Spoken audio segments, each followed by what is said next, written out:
Hello friends, welcome back to the new video. In this video guys, we are going to talk about how to on automatic brightness in our Redmi phone. Guys, you want to on your automatic brightness, so guys you can on it. And guys, now let's see how to on automatic brightness in our Redmi phone. In this video guys, I am going to show you guys how can you on it.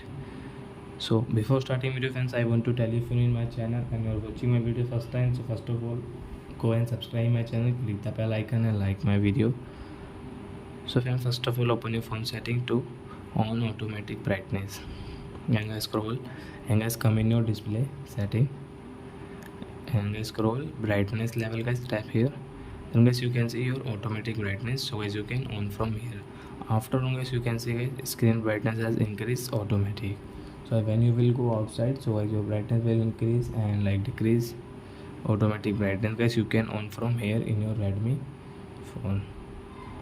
So I hope friends you have understood how to on automatic brightness in our Redmi phone. So that's it guys, thanks for watching. Now we will meet on next video with new topic. Before going guys, please go and like my video, subscribe my channel. Bye bye friends.